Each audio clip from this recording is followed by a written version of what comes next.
All right. Hello. I think this is working. Let's see. Let me bring Cory in here. All right. Can you hear me okay, Cor? I can hear you.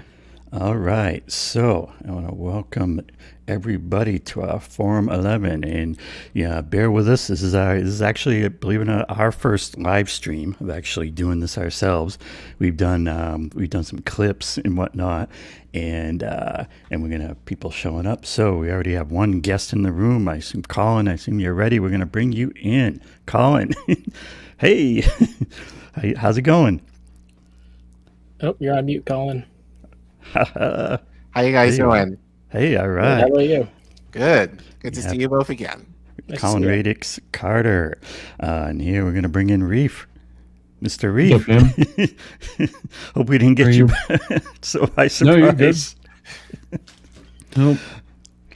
All right, and next we'll bring in Ms. Courtney Banks. Here we are. How's it going on this crazy week? What up, y'all? How you doing? Nice to see you. Pretty good. And we gave Sabby a little break, and she's going to be in here shortly. We'll get this thing going. But so like I said, this is the first time we've actually done this stuff live, and we're figuring it out too. Let's see. Why don't we have you guys kind of tell us about who you are, what you're doing. Collin, go. Collin, I am my real job. I'm a preschool teacher in DC public schools. I'm also a teacher advocate in DC, and I co-host INN News with Reef on the Indie News Network. Yep. Cool. All right. That's pretty much what I'm doing. I've been doing that. Yeah. Tell us, Reef, you're actually a bit of a mystery man, because we know you're doing a lot of stuff and you're out there, and I see you on Indie Left doing the boats crashing into other boats, which is one of our favorite segments. And how many different shows are you working on? What are you up to? I'm producing Tara's show, whenever she does those Mondays. INN with Collin, and when me and Indy's out of town right now, but we do How Do We Miss That Sundays. So didn't Indy kind of take January off? Kind of, sort of, yeah. So he had his scheduling was kind of weird because he had to travel for work and stuff. So he's been doing that, and he's been having medical issues a little bit too. So trying to get that in order. So, but yeah, we've been doing it, battling in the Twitter trenches like you do. So cool. But awesome, yeah. And you guys are kicking it over there at INN. All Thank right, you. Ms. Courtney, tell us about what you and Bank Sisters are up to. Hey, y'all. Gosh, nice to see you. Haven't done a live stream, I feel like, with people in a while because me and my sisters Keisha, we're the Bank Sisters. We're on the left, but we are independent. We do commentary. We recently planned a camp for independents and leftists and anarchists and all kinds of people in the world. Camp Data, right? Yeah, Camp Data, and that was really fun. But right now, we're killing it on Insta and stuff. So yeah, we're trying to focus on you got to do all these shorts and all kinds of stuff. So you got to do it in a weird format. You got to put stuff above things, and you're like, yeah, I'm too lazy to do that. I'm like, no, let's stick to one format. Yeah, they want you to do everything. It's insane. So I'm trying to focus on that a bit more. And we were just kind of more social commentary. I feel like the right's really owning that space right now. There's lots of different discussions going on, so we're trying to get in more of that lane because we don't have to be up to the minute news. Everybody else knows more than we do on that. So, and I'm just staying off Twitter. I don't know why, Reef. I don't know why you're on there. I don't know why you're in the trenches. I don't have any problem. People don't do anything to me. Oh, I'm sure. Yeah, no, you easy breezy. No one replies. I'm already blocked by all the right people anyway. I'm just here. I post like memes and stuff now. Like, that's what I do. You're taking it easy. Like, That's yeah, like you gotta can't laugh let at that it, stuff right? get to you that bad. Like that's like when you notice all the people who are like, I can't do Twitter. It's like, yeah, but that's because you're trying too hard. Like, relax. It's all right. You know, It's you're gonna be rough. fine. Yeah, it can be. People don't have good people skills. That's their fault. You know, so I ain't worried.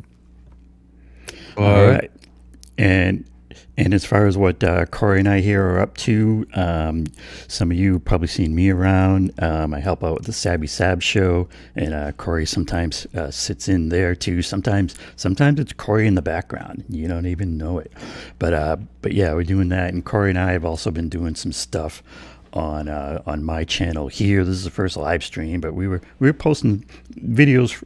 We were doing it for a little while here, and then actually the other one we were on recently. Let's see if I can get this to add. Here we go. So this is my channel, the EricT Red channel. Hey, look, Forum 11's coming up, and so we were on JB Fawn a while back, and I put that into clips, so easily digestible segments.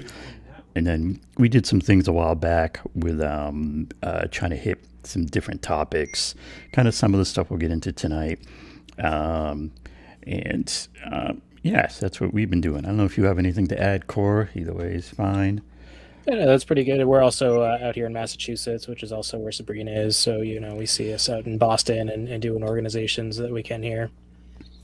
nice. All right. And let's see. How do I make this go away? There we go. And let's check out what's happening in the chat. Let's see. This is actually hard to do. Like I'm sure you guys that are hosting that I know, like to actually Yep. to look at the chat and to actually pick ones out and kind of talk at the same time. Well, somebody else talk. Here we go. Yeah, we try to do like segments and then try to catch comments in between, but even that's Bryce, like Sabby. We Not got easy. Zach saying here from the Sabby Sab show. right. Carrie says Collin. Collin. Gamer says Courtney. Carrie says Gamer's Betsy. everywhere. I don't know how that kid can like watch everything. Oh, Gamer, yeah. He's everywhere. Gamer also does some what do you call it? Modding, doing moderation too. Yes. Yeah. And yeah, Betsy's in our neck of the woods. We've been kind of starting to work towards what we might be up to here in Massachusetts. Things like ballot measures, and like as far as ballot measures, like I think there's three for here that we really want to work on, and one is public financing of campaigns, which was actually a thing at one point here in Massachusetts. They called it clean elections, and then the legislature actually took it off the books. But that's a whole nother story. Number two, close to Roger Meadows' heart, would be public banks, which is an idea that I've really warmed up to recently. And of course, Roger Meadows has been talking about it a lot. And then number three would be the ranked choice voting. Of course, to fix up the elections and whatnot. Let's see. I don't know. Has anyone else in the panel done anything with ballot measures or any thoughts on them? We've done a bit. I get pretty doomery about them, but that's just me. I think that's all of us. We're like, yeah, but how do you do? You know, I think all of our problem is that awareness of these issues is usually not the problem. You know, it's like and getting it's the Sabby. shit done. Hello. Oh, it's Sabby. I didn't see you there. What's up, Tabs? I'm late, but I'm here. It's all right. You had a thing you were doing. You know, It's that whole thing. The party starts when you arrive, right? Oh, Yeah. Well, what you were saying, Reef, this is part of like kind of what we're hoping from Betsy too, because Betsy was saying that she's actually she was on the Collin the other night, or was that yesterday? Yeah, that was yesterday. It's been a long day, a long week, right, Sabby? yep. So, Sabby did a little Collin last night, 6 hours. Whoa. what is wrong with you? Epic. You're muted, Court. That won't happen again. That will not happen again. 6 No, hours? next time- Oh my god. Next time we'll do 7. I'm like, have they built your padded room yet, or are you still working on that? Like, you know, No, it's just I try to like get through all the Jesus. people. I try to get through all the callers, and I think I'm gonna have to stop doing that. To be honest. Yeah, Yeah. yeah. Like, And but yeah, during and that people get all call-in- upset. You didn't talk to me. Really. Yeah. People get mad because they're waiting for a long time. So It's like, And yeah, but sorry, Betsy- I ain't gonna stay here for 6 hours. I got shit to do. Yeah, You know? Betsy's Like- losing sleep. Because yeah, it fucking is lobster to addictive. eat and shit. It You know? is very I'll addictive. do one. I'll do one on Sunday that'll be earlier, so Yeah. it won't be late. Yeah, then you could go even longer, right? Yeah. But Betsy was saying she's actually worked with some other ballot measure things, so that's why we're kind of hot to get with her and see how we actually do this stuff. Yeah. Definitely email me, Betsy. Oh, and the other thing, I created a ballot initiatives channel, to use the right terminology, in the Sabby Sabs Discord, and so we can also start organizing in there. Nice. And I also made one for Massachusetts. If there are other states, we can do that. And yeah, if you want to, if you haven't gotten into the Sabby Sabs Discord and want to, I believe the link to it is in the description box on each of the Sabby videos. Yeah. I still have the door one, although they made it to where they removed my old account in Discord because I think I was a mod somewhere that they didn't like. The Discord Convo couches. apocalypse. And got my account banned, so now there is no owner for that Discord, essentially. Wow. Right? So like you can't, there's a lot of stuff that is just locked out now that like we can't do. The server exists, the server is still there, but like there's just stuff I can't do on it now that like if I needed to, you know. So What would you all Like- recommend to somebody who, like, for me, even y'all talking about Discord and stuff, it's so overwhelming to me. And so hard to explain. what would you It really what is. would you suggest to someone who can't be as hands-on, like in a Discord or something? What's another way that they could get It involved? depends on Valid- how you want to use it, like Discord specifically. Ballot initiatives, I'm sure, just talk to Roger Meadows at least once and he'll fill your inbox with stuff, but you know, No, I'm saying I'm a like- person who's not going to do any of that. You know, how do we get? yeah, There's a lot of people like me. Like, I just don't Yep. have time to like check Discord, and I just don't understand it either. Maybe I'm old, but Yeah. But you are on it's another Twitter. thing I It's- can't learn. So, like, what's another good way to still or get involved, or how else are you guys organizing people? I guess who Twitter can't? probably would be Twitter the only probably, other but like I think also that's kind of our responsibility too, in terms of email lists. educating. And I know, Sabby, you've been doing a lot of work on We this. talked and I with- feel like, go ahead, Reef. The Burning Spear lady, Akile, Akile. and they're Nice. doing that in print. They're like mailing that to people. Like Right. they're like mailing print to people, Right. which But is like that thing's been around for like since the 60s. So like they've been But- doing that, but I think you know.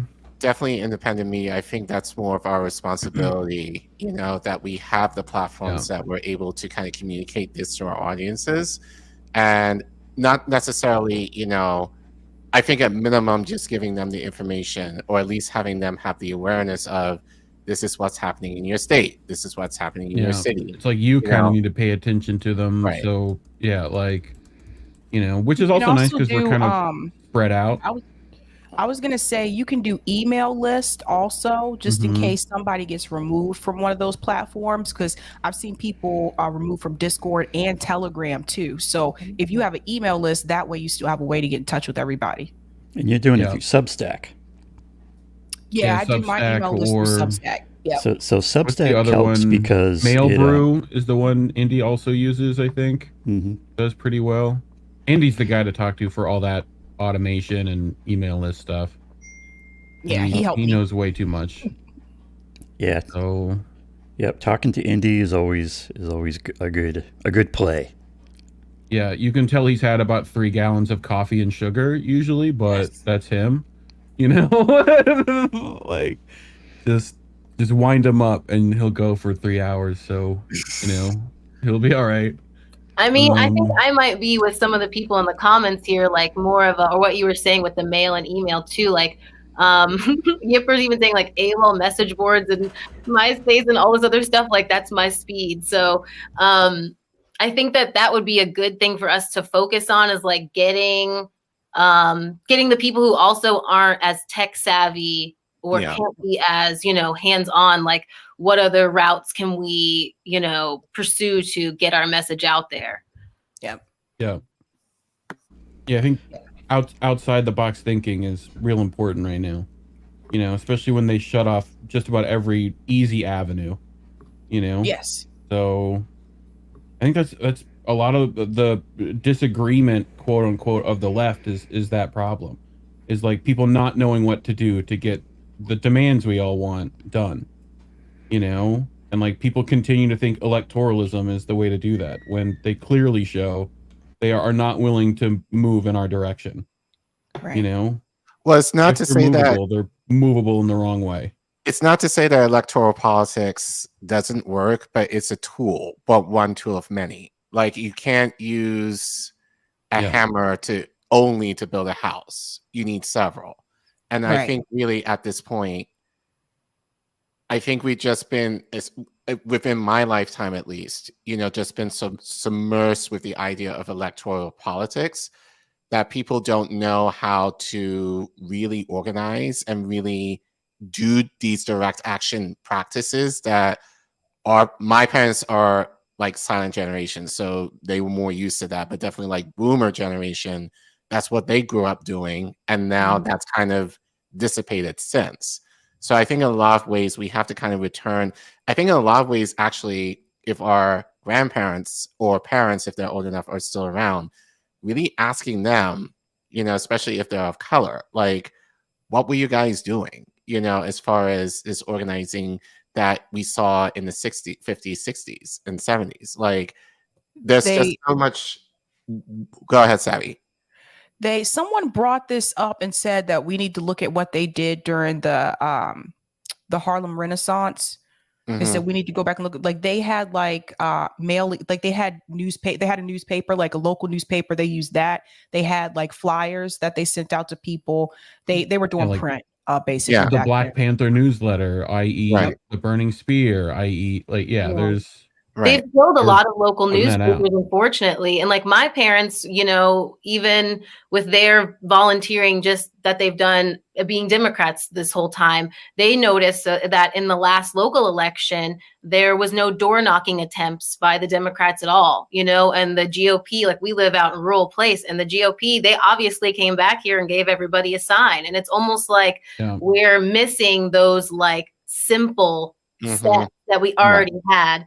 And I think another thing too is like, yes, the electoral politics, it's hard for me because I've definitely been being apathetic about the electoral process and I'm like, whatever. But I think it's because it's more about the presidential election. It's really nothing to worry. Like there's no real reason to get so consumed with that when we need to be focusing more on those local, the local issues, and we could have so much more power there, and we get too wrapped up.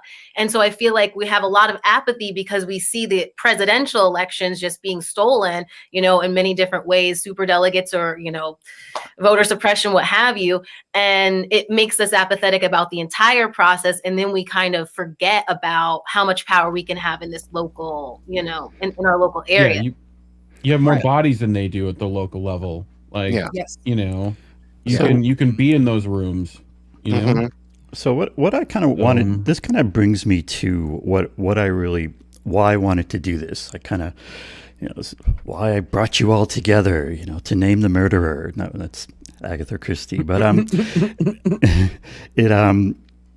so I'd like to kind of take a few steps back, because to me, it's talking about strategies and how we're going to do it and whatnot is kind of almost cart before the horse type thing, because I really think we need to hone in on what are we really doing here? What are the fundamentals? What are the big obstacles? What are the big things in our way?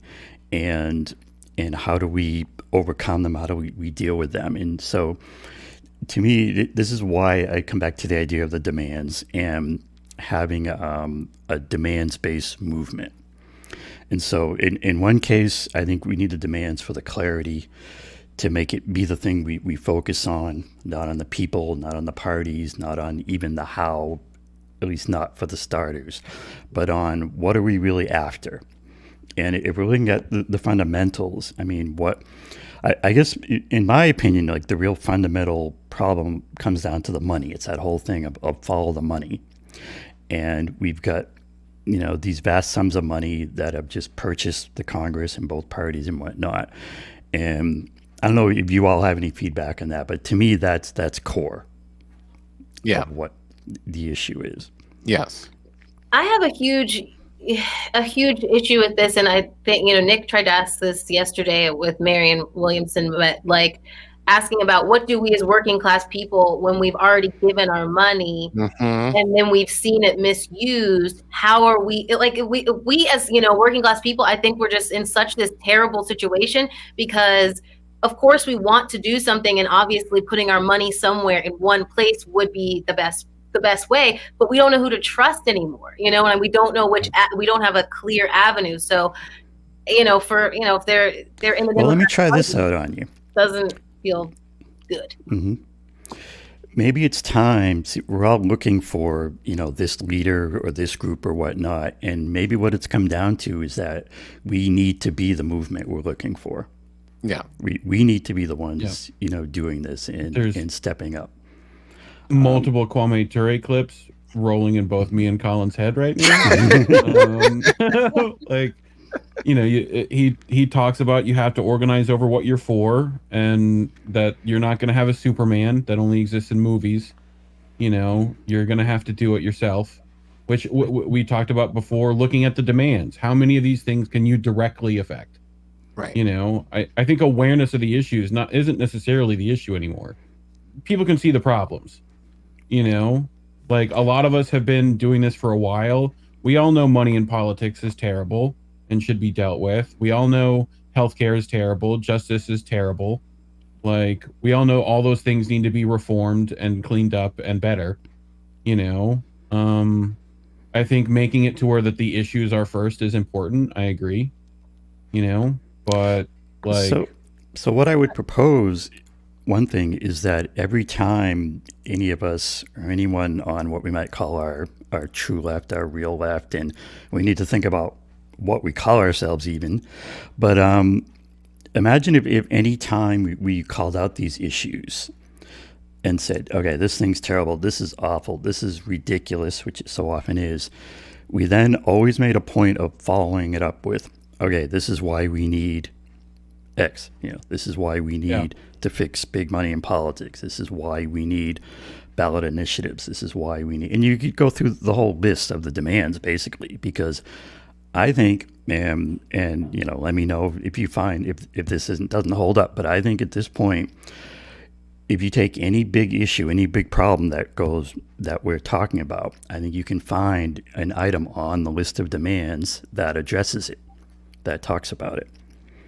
And so what I'm hoping is, and I don't want to present the demands as the thing. I mean, what I'm looking for more than anything is to collaborate, is to have, all of us. I want all of us to say these are our demands. And so, I've taken a stab at it, and but I'm, and I've been taking feedback. I recently put in public banks in there because, of course, Rogers really made that clear, and that's in there.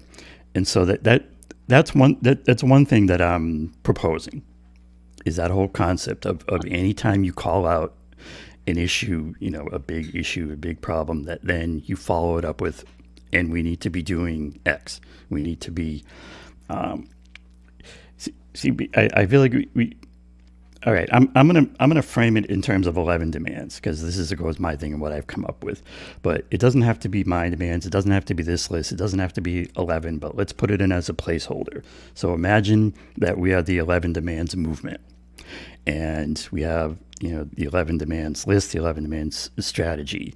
And so then whenever these problems come up, we say, this is why we have this movement. This is why we have this demand. And this is what we need to be doing. And the other thing I'll link in here is that the other big thing we need numbers, right? This is the big problem is, we're sitting here and it's a few hundred people. And so that's the other big challenge is how do we inspire people? One of the things you can do, and I'm actually taking a page from Nick's playbook on this one. The reason why 10 Demands for Justice got so much attention is because Nick and them, after they created the website, they also created a Twitter page just for 10 demands.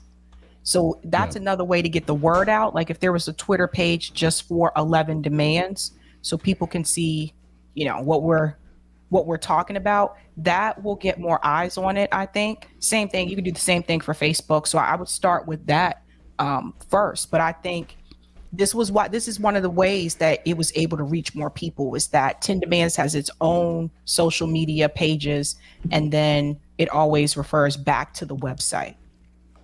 I also think what Rome's doing, like that direct action of actually helping people and bringing the education Fred Hampton talked about was necessary, is like has been the best stuff in my opinion to get people to like outside of our bubble to see things. Right. Like when you're so bringing then them food if you're doing that and stuff, tell them why they exactly. Yeah. Right. And then mix it with the advocacy, almost the proselytization of it. Like you'd like to do this for everyone. Everyone deserves these basic needs, or so on and so forth. So join our movement. Right. Yeah. There you go. Yeah. Yeah. I think also for me, because I actively do this, and I'm in DC, so I'm more privileged in this sense because everyone does it here. But being involved in organizations that I think you have to vet them, obviously, but if they're really tailored to more local causes that are actually trying to help elevate, your city or town or whatever, that you get into those and get involved that way. And for me, I've been able to, like last week, I was sitting in a councilwoman's office talking to her about our teacher evaluation system, So I understand that privilege that I have there, but for me, that's local, because that's affecting, teachers in DC. So I think the idea is, like obviously we hear about DSA and like these national organizations, and we kind of know that they're not exactly doing right by, the members there, but there are some good local organizations, I know Afeni does, Freedom Fighters here, that are actively trying to help people on the ground in the moment. So if you're able to get involved in that, but then using that as a kind of your base to kind of elevate those issues to the city council, your state board reps, whoever they are, then take that, So I think it's just a matter of starting small, but using that as your base to kind of elevate those issues while you're helping people directly. And then ultimately, you're developing that trust and that relationship with them when you're able to kind of bring in some of these larger issues that we kind of talk about, in the space, that you're able to kind of infer them like, this is why I'm doing this, is because I want to lead this into this issue, which can be which hopefully can go forward, like as far as a ballot initiative, higher up into like federal level legislation. Yeah, United Front Against Displacement does that too, Eric. They do that. It's a housing group here in New York and San Francisco. They do what? They have those meetings, like Collin was saying, with the mayor. Like they do that. They've done that stuff too. Yeah. And then that's the other thing. Like, I don't know, you say this, Sabby. Know who your city council reps are.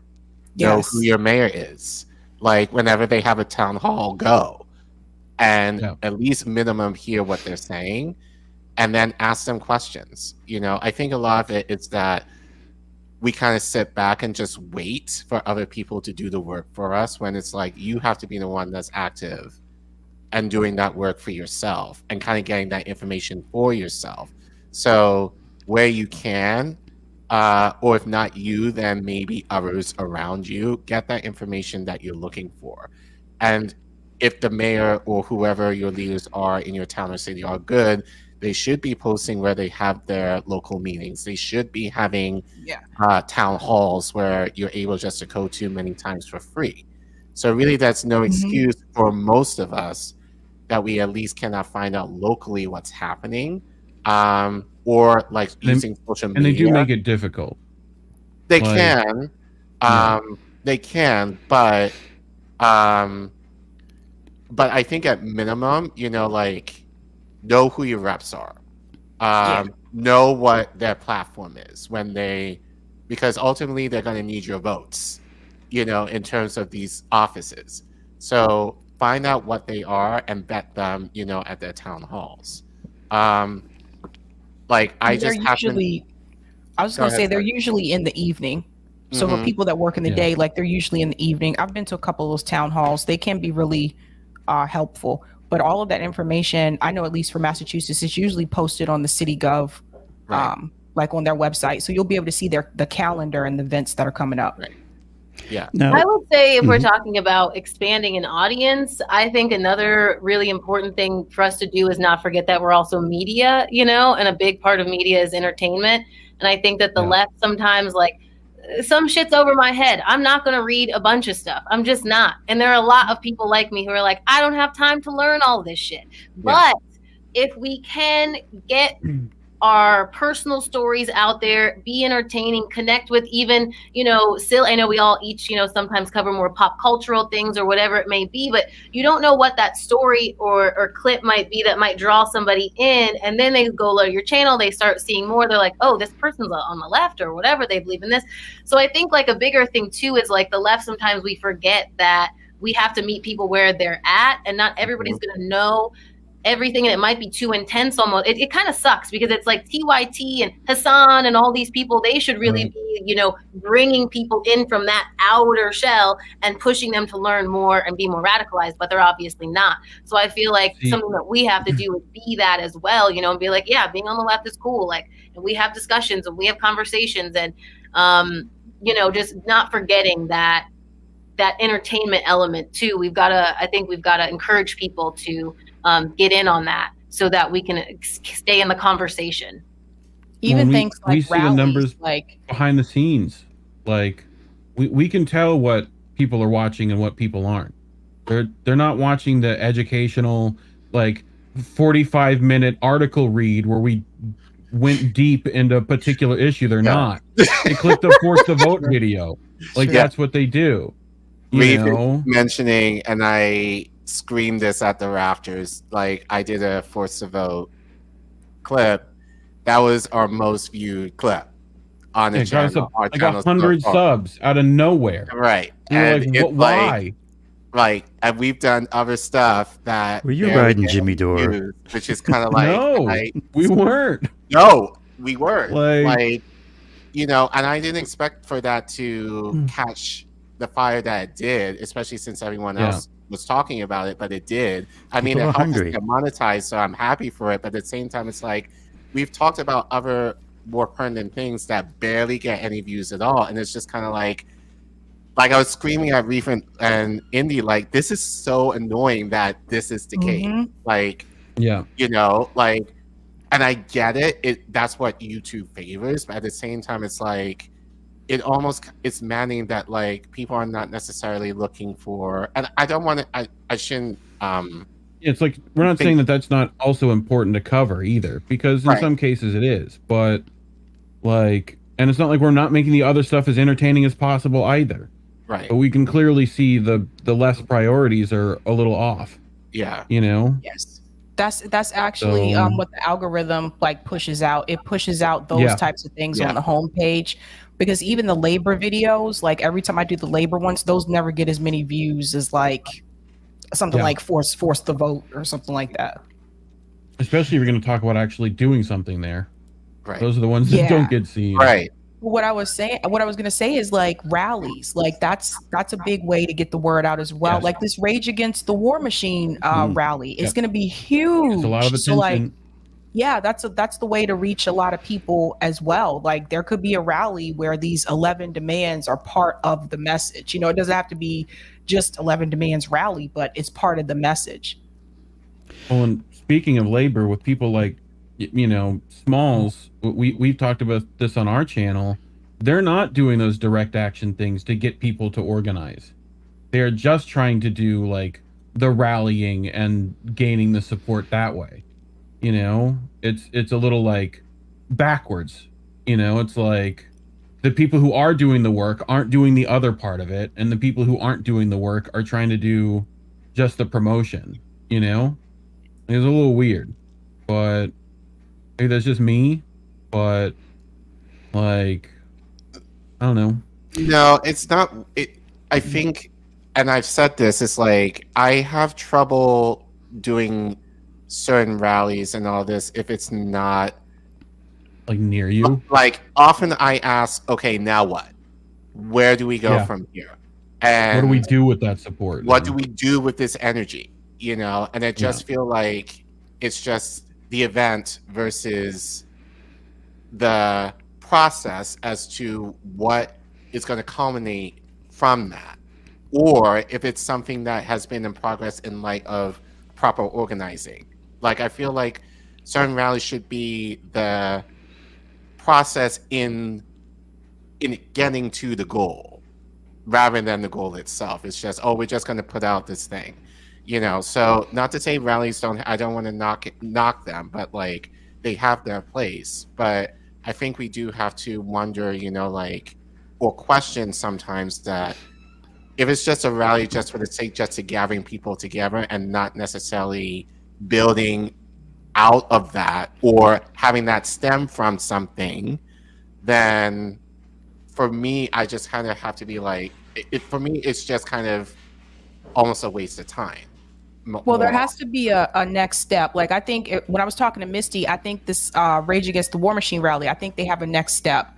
So she said it's not just like but you're right, because look what happened to all that energy, after the George Floyd protests, like all those people out in the streets. But it was like, okay, what was the next step? Now there were some wins on the local level in reference to defunding the police, but other than that, being on the ground in DC, like I just heard a lot of people say we have to vote for Biden. I'm like, no, that is not what we should be doing. Like, you should be challenging Biden in this. Like, and many of them were Black, which made it even worse for me. So like just being in those protests here was infuriating to hear, like that the way that they were using that was to vote for Biden because Trump bad, that kind of thing. Right. Well, look what's happening right now under Joe Biden. You got people in the streets right now, starting in Memphis, Tennessee, same situation, police brutality. So hopefully this wakes people up that like, it doesn't matter if the president is Republican or Democrat, like police brutality is still an issue. So this is why I keep coming back to the demands, because if you have this clear and firm list of demands, then, I mean, at least for this list here, I'll bring it up. This is kind of like the short version with just the headers. I mean, Biden fails this miserably. I mean, it's not even close. You've got fix the money in politics. Get health care for all. Minimum standard of living, and another thing that I want to do with this, and that I'm kind of proposing, is that this idea of turning it up to 11. Don't be demanding Medicare for all. Demand health care for all with a real, United States national health care system. Don't just demand like, no half loaves of bread. Yeah, that we do peace in Ukraine. I mean, demand an end to the war and a real, end and rejection of imperialism. With the criminal justice reform, I mean, demand the the whole 10 demands for justice package. And the other thing that I've thought of, like, we were really kind of inspired when Lucy showed up at the AOC rally. Mm-hmm. Yep. The one thing that I'm putting out there. Imagine if a dozen of us showed up at that rally, and we have our 11 demands in our hands, and we just take turns picking a demand and just start calling it out. That's the kind of movement that I'm talking about, is trying to do, and I think people are really hungry for it, and maybe Yeah. We're just gonna That's why have to. things like that go viral. People like that passion, Mhm. And she also got to talk for a long while because people didn't understand what she was saying. It's such a smart move to do it in Spanish. Mhm. So good. But yeah, it's just rough, People are not sure what to do, and it's mainly do something, anything.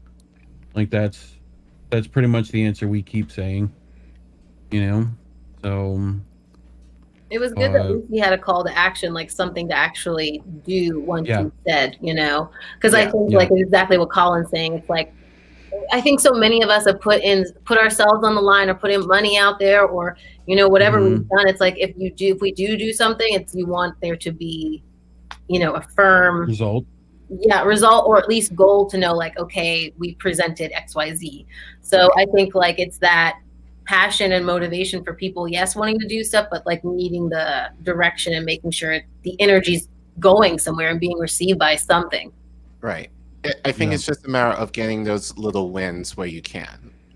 And we should celebrate those, but the idea is that obviously, we got this win, but next day keep moving, But I think really right now the left is kind of decimated because we haven't had even a little win, in terms of any major policy that really has not gone. Yeah, but we got Pago. Yeah, but It's not sexy. no, but yeah, No. but it's like people want to see some tangible result, no matter how small, and Yeah. just to feel like, okay, it's something. I don't know. I'm not sure I agree with that necessarily. I mean, I agree it would be great, but I think what people really want to see more than anything is some fight. People want to see. Well, yeah, I think, really in opposition. right, yeah, but I think the effort, so Yeah. that's what I mean. It's like you have to put in the effort in order to get the win. Like you're not gonna you're not gonna get your body all tight and right if you don't work out. That's how it is. Like you have to put some effort into it. And I think really we've kind of shifted, and I think again within my lifetime we kind of shifted that responsibility to the politicians and just being like, you do it. Whereas I think we have to be like, no, you're going to do it on our behalf, and if you don't do it, then we're going to go against you and primary you, or have somebody else who is able to do it for us. Like we've just given away the responsibility, in terms of who really runs the show here. It's us after all. So, but we have to put in that effort and to ensure that we get the results that we want. But we have to kind of be so on the same page, I think, just using your demands as an example as to what those are, and kind of be united in that, which I think also is kind of a problem when you're having different people kind of inserting falsehoods or like adding something a little that will kind of, help make people more confused, if anything else, in terms There's of a lot of gaslighting. Yeah. yeah. And so and we have to be very careful of that. So I mean, what they'll do is they'll say, "Oh, well, we're doing it, right? We're trying." right. And so this is where, if you have the clear list of demands, you can say, "Well, you're not even close. You're not doing any of this stuff." Well, I think that's also people rely too much on asking the system to give you something that you need. They have shown they are unwilling. Like, I think working outside the system to get people those needs is our best bet, myself personally, and if we get support through that, great, but making sure people are actually capable of surviving right now, I think, is the priority. Like how many people can afford eggs right now? Like, Right. is is going to get worse, you know. So making sure people are above water, I think, is my main demand right now, you know. So I don't know. So I think we want to look at what has had some success, you know, before leading into this. Like the biggest one that I keep thinking back to is the Bernie movement. And I know, you know, for most of us, it's kind of almost a painful topic because, of course, you know, Bernie broke all our hearts in you know, in a way, you know, depending on how much you believed in him and whatnot. But what he was doing was he was selling a path. You know, he was saying, you know, that the concept was really pretty simple. You know, vote for Bernie, and then he'll get in, and he'll fix things. Mm-hmm. And people jumped at that. You know, it had a lot of energy. It raised a ton of money. And so I feel like we need to kind of dissect that and look at that and what parts of that, you know, can we leverage and make use of and emulate, and what parts of it, you know, of course, do we not want to? Of course, you don't want to be co-opted and whatnot. And so there's like he would say, you know, are you ready for revolution? And he would call out all these issues, and the implied thing, call to action, was to vote for Bernie and he'll fix these things. So I guess what I'm trying to figure out and collaborate on here is what version of that can we use? They're the demands. I mean, I feel like what needs to happen is you need to inspire a huge mass of people to the point where they're ready to be in the streets, to be gathering up the way they did for Bernie, the way they did for George Floyd.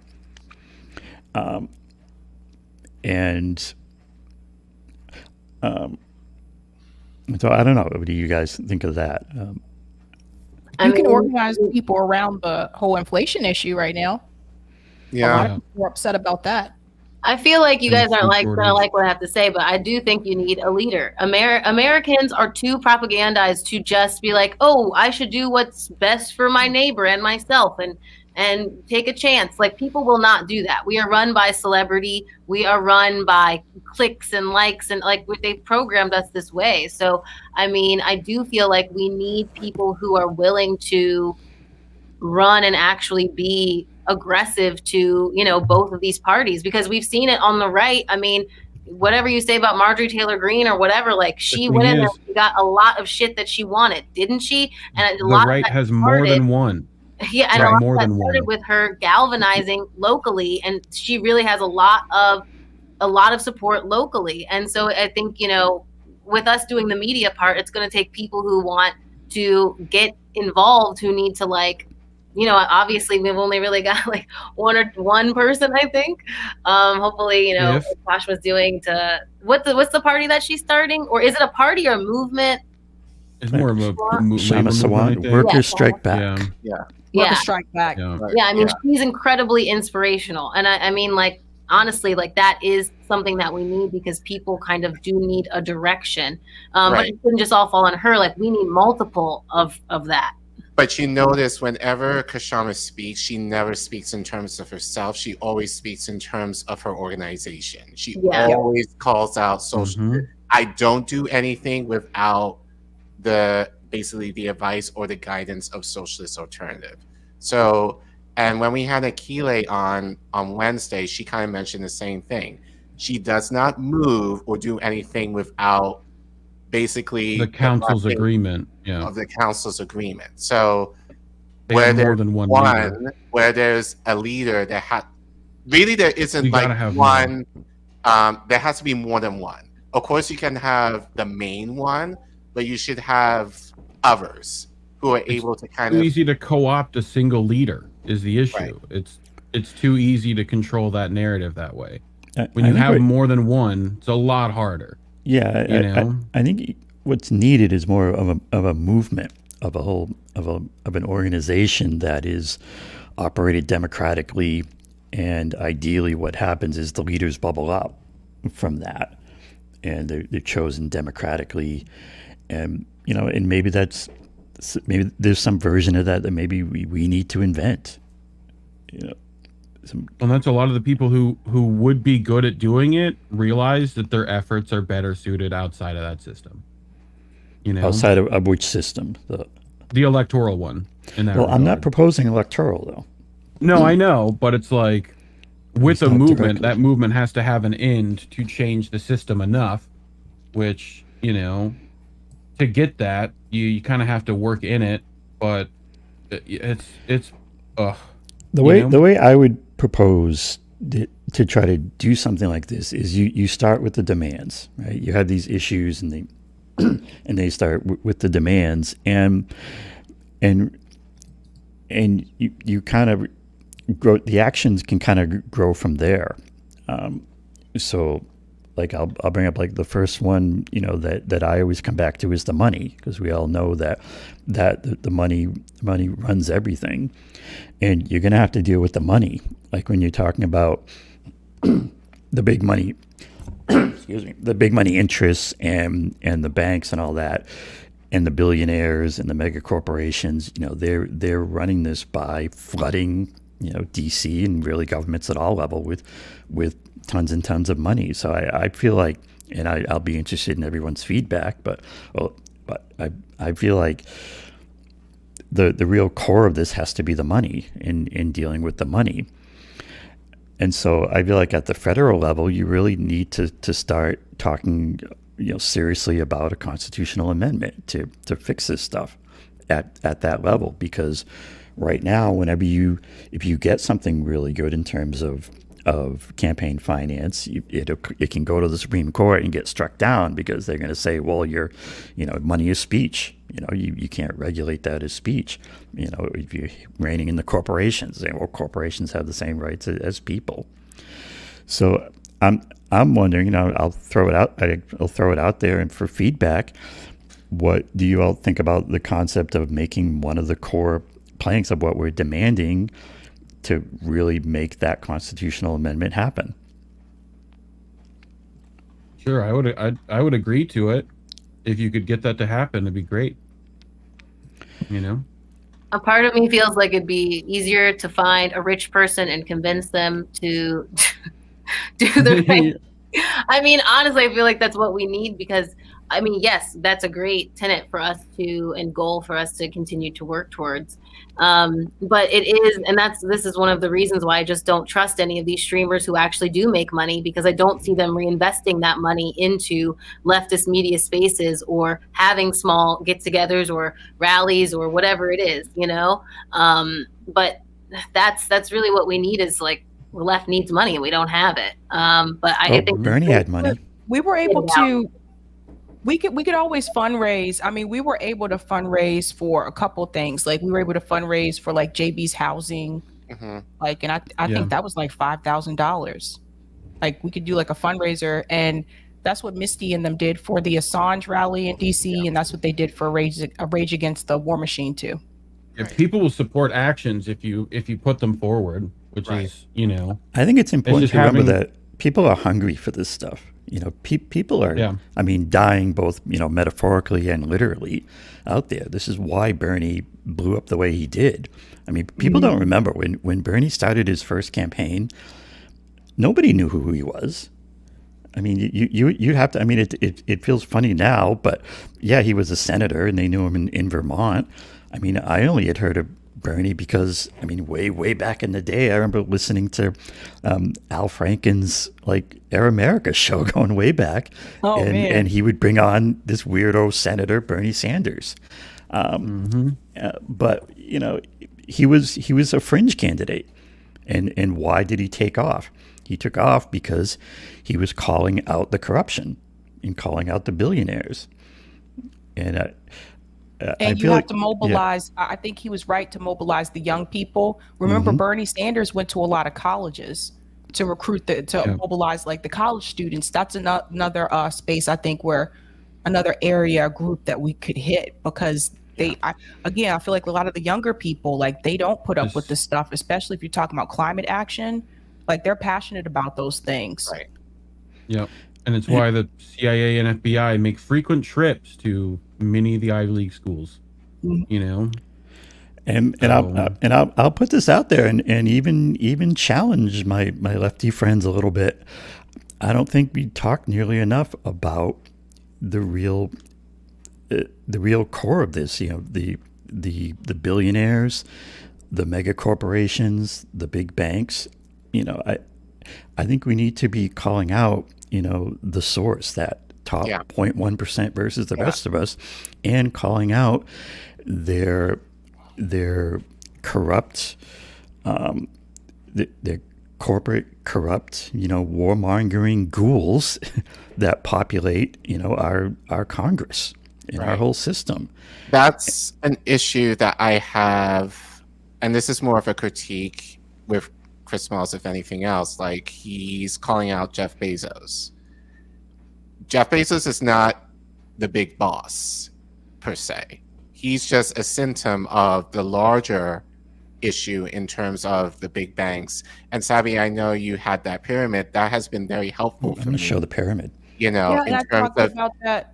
I talked about, like, tonight, I talked about BlackRock. Like I said, like, people need to start calling out BlackRock. So I think the problem is, I think especially in this space, we often call out the politicians as the big boss when they're really not. They're the mid-tier, if anything else. Yep. And so we have to call it, we have to get to the root, literally the root of the problem, and call that out more frequently. Like, in terms of who really we need to be dealing with. Like instead of burning the cop car that gets you more violence, how about the bank next to it first? You know? Right. Maybe. They were doing that in France. Did you guys know that? They were doing that in France. They were burning the banks. Yeah. Right. Yeah. So we have this system, right? And we can talk about it, and we should certainly be talking about, you know, the problem and the big money and the big, you know, the big interest at the top. But then, you know, you get down to this question of what do we do about it? What's our proposal? What's our plan? Now, you can be saying, people say things like, you know, let's have a revolution and end capitalism.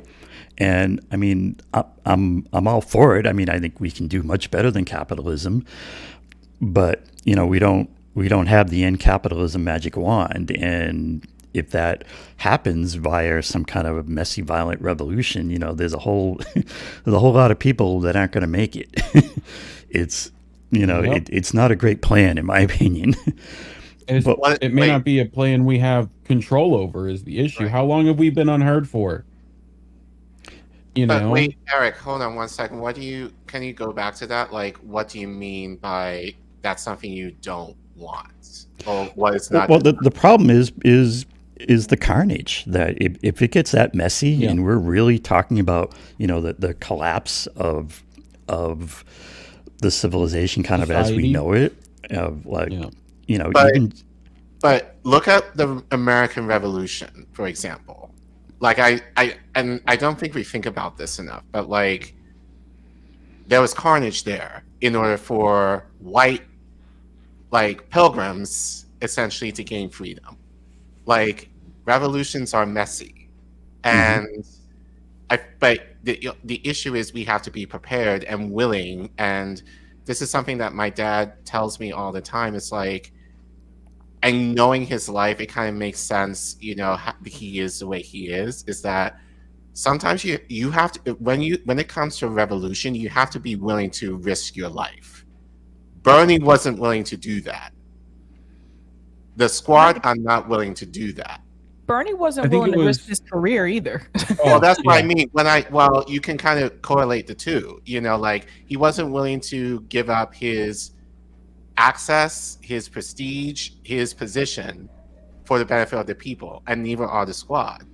That's why what Kashama is doing is, and, you know, I mean, we can critique her all we want, but the fact that essentially what she's doing now, she doesn't have to do what she's doing. This is essentially like like she's demoting herself, because most of the time, if you're in city council, what are you looking for? You're looking to be mayor or even higher, like in Congress on the federal level. So she's going, to most people, at least what I saw online backwards. Like, why the hell is she doing that? Or why can't she do both? The reason why she's doing this is because she realizes that she's able to use her platform given what she's done. And she has a track record to kind of say, this is what I've been able to do in Seattle. And I want to bring that more on the national level. I want to elevate that on the national level to the point where the fact that she's doing a podcast, again, I have to mention what Akile is doing, because she's the editor-in-chief of the Burning Spear. She's able to control the narrative, and as I say on my show, so that she's not affected by corporate interference that will kind of go in and be like, oh, she's this or whatever. So the fact that she has a podcast, I think is very in line of what our ancestors did back in the day, you know, as far as newspapers having their own print, like look at the Black Panthers and what they did. So but all of that going back to say, like, you know, like we looked at MLK, he knew he was gonna die, and he was willing to take it because he understood his role. Like, if you look at any one of our revolutionary leaders, especially in the Black community, you can see that they were willing to do that. So if you're not willing to give up something in order for freedom for yourself and others around you, then you can get out of the way. But, you know, but we have to be willing to do that. I don't remember who it was. It was might have been you, Savvy, that was talking about how those supposedly civil protests of the, you know, civil rights movement weren't considered that by no means. Right. You know, like, they were definitely uncivil actions when they happened. You know, there's a reason why dogs and water was used, and like, they can escalate far further than we can, but at the end of the day, it's the bodies that are going to make the difference, and they keep those bodies from seeing us and hearing us, which is frustrating too. Right. Every major move as far as the working class has involved bloodshed, and I don't want to sound graphic, but that's the reality of it. Like, there's no clean revolution, whatever that means. So I was going to say, if you're trying to stop, like, what did they say tonight? They said that BlackRock is the most powerful in the world, not even just the United States. Yeah. So it's $1 trillion company, and they own pharma companies, they own banks, they own, I forget the other one, is pharma, banks, and real estate. Yeah, they're buying up homes. Like, they profited off of the 2008 housing crisis. In order to stop someone like that, that's not going to happen without a revolution. Right. No. Because they own so much, so many powerful, like, they're powerful. They're more powerful than pretty much any company. They're more powerful than Amazon. So it's easy for people to call out Jeff Bezos, because that's the easy target. Same thing with Elon Musk, but you don't hear many people calling out BlackRock or Vanguard Group. Or the WEF or any of these. Any major bank. Groups of capitalists that come together. For us to, like, just find a rich person, because I just feel like now that they've set up the rules that, you know, you can use dark money, you can use this, you can use a PAC over here. They've set up, it's just like with taxes or with credit scores or anything else. They set up the game so that it benefits them, you know. So we're not going to win a game that's set up by their own rules. You know, that's the thing. But we're also not. But we're also. Oh, sorry. Go ahead. He talked about, you know, it's about, he talked specifically, Martin Luther King was a reformist, not necessarily a revolutionary. He got people to call out something was bad and get it reformed. Whereas to be a revolutionary, you have to take your power. Like, that's part of it. And I don't know if people are ready to do that yet, you know? So, well, I mean, just talking about what's not going to happen and what people can't do, you know, isn't going to get us there. Yeah. That's So true, this is- but being realistic is always good because, like, for me, Yeah. I've done event planning, all kinds of stuff, and I think like you have a goal, and then you look at what's A, B, C, D, E, F, G ways we can go about getting there. You know, it's about having a contingency plan. Like, okay, if we try this and this doesn't work, it's not about being Right. defeatist. I think it's about being okay, prepared. but what other this Yeah. and this then? I think it's a It's good just idea making to sure you're- look at. I think it's Go a good ahead, idea Seb. to look at what the Yellow Vest did in France, because this was something that Richard Wolff, like, he said, like I think it was last year or the year before, he said that we need to look at what they did in France. So that's originally where his family's from.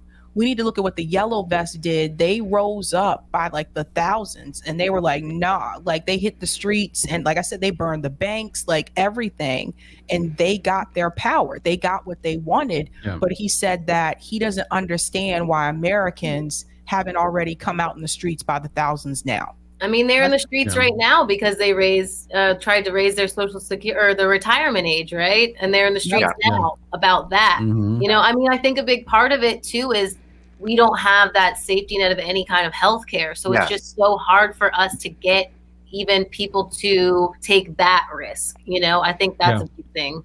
Right. Let alone leave your work to go do something like that.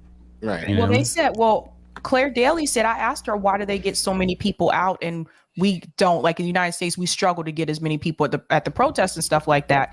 And she said, because in Europe, the political is all about the leadership. She said the political leaders are involved in the inside and the outside game. So the political leaders are a part of those strikes. They organize with those people. So it's like what Courtney was saying, you have to have a face. So if you have the political people aligned with the workers and all the other people on strike, or the people who are protesting about the increase in retirement age, that's how you increase the numbers. This is why some of us were so angry that squad members didn't participate or didn't even tweet about the marches for Medicare for All, because we could have had people out in the streets like by the hundreds. Had they even Instead, they tweeted did it. their own promotion on the same days. But Yep. Cory Bush did come in and say that she did show up and then say she didn't agree with it. I mean, that was insane to me. Bless her heart. Like they obviously knew enough about it to come and send somebody, the lowest person on the rung, I guess, of the squad. It's just like that would be exactly what we need. Charles Booker knew about it. So like if Charles Booker, who wasn't even, he's not even in even in a politician role, knew about it, then surely like the squad members knew about it. You know. Now, so I would kind of go back to what I was saying before. Now, we're good at pointing out these issues, these deficiencies at what, corrupt monsters these people are. We need to, now, how do we link that to whenever we say these things to then say, and this is why we need to do X, Y, and Z. This is what we need.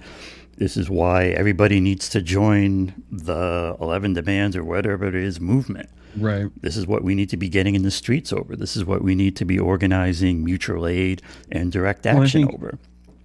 And just saying that issues is almost like doing what? Like each of those demands by itself, having a movement around those individual demands, for me, sometimes that works better because people can align on one thing.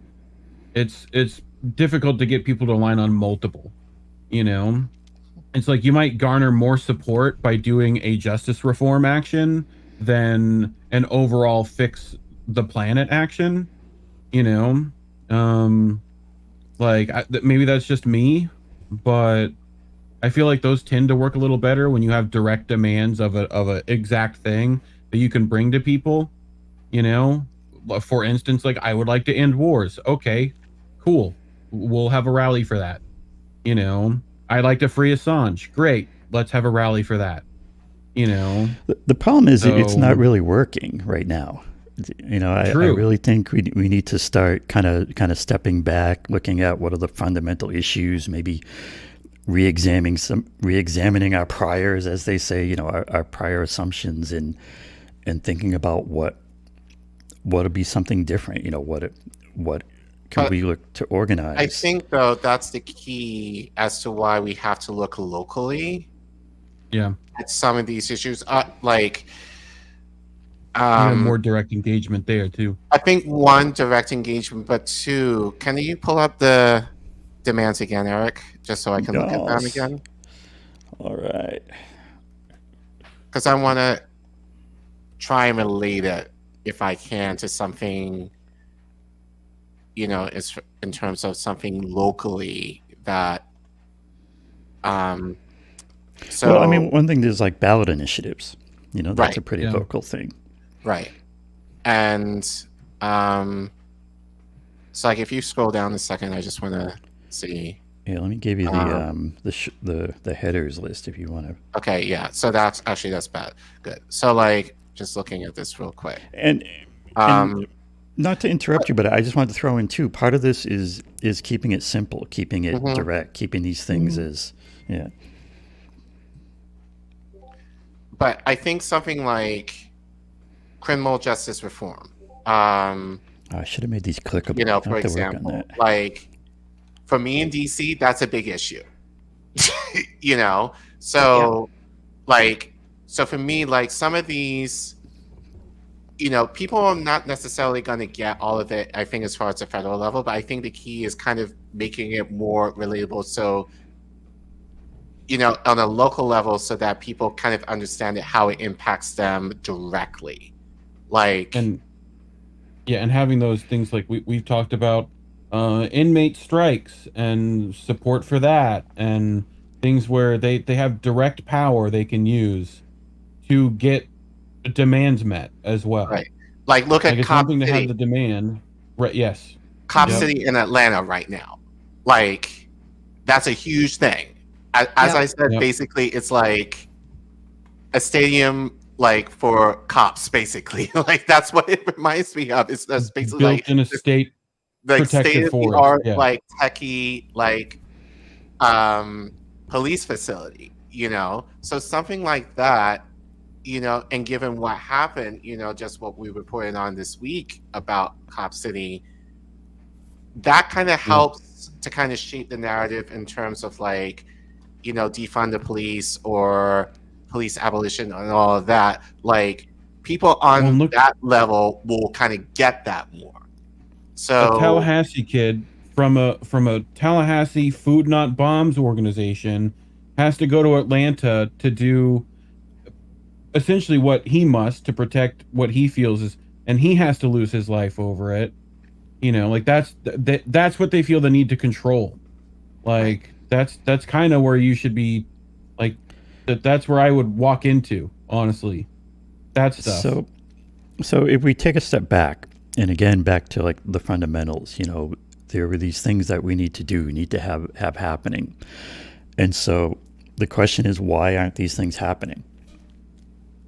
And I think we would all basically agree the reason, the core reason, is that our so-called representatives don't represent us.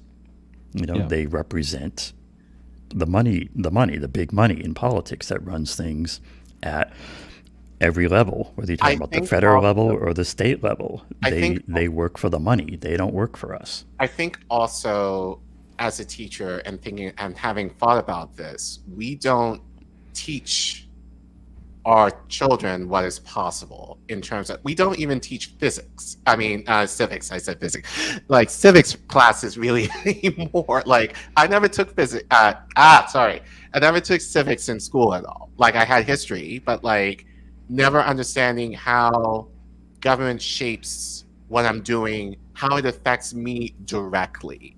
Like, am I the only one that took civics? Because somebody said this on Collin too, that they never took civics. I never did, and I went to a prep school. We had to take it in the 9th grade. No, I never did. Yeah, I had to take it senior year. I think it might be more common in the South, maybe, but like I never did. I never did though. Yeah. But I think that's part of the problem is that we just see like politics in terms of like almost like this ethereal, nebulous like thing that it's just for those people up there. And once we tell them what they want and we handle it, and they handle it somehow. Whereas I think it was the same as me for Indy. They called it social studies, I guess. Yeah, but Yeah, even we then, That's what I remember. declaration. We That's had a what I remember. separate Both. we No, had I a think they're separate different. class called civics though, and it was Civics. Yeah. just it was about the branches of government And like the and all of that process stuff. of Yeah, Yeah. how bills Yeah. are how passed bills and are passed. everything. Yeah. but all that to say, I think that's the problem, is that we don't know the masses, and I think this is on purpose, that we don't know how government is meant to work for us in a way of,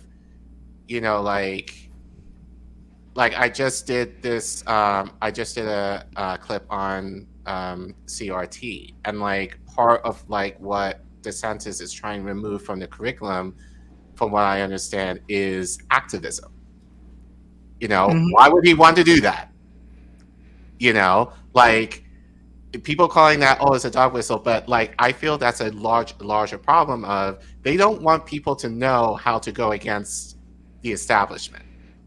So I think the lack of knowing that is on purpose, just to kind of keep us very dull and to kind of keep us unaware of the true power that we have if we knew about this stuff and we were capable of being able to use it to our advantage.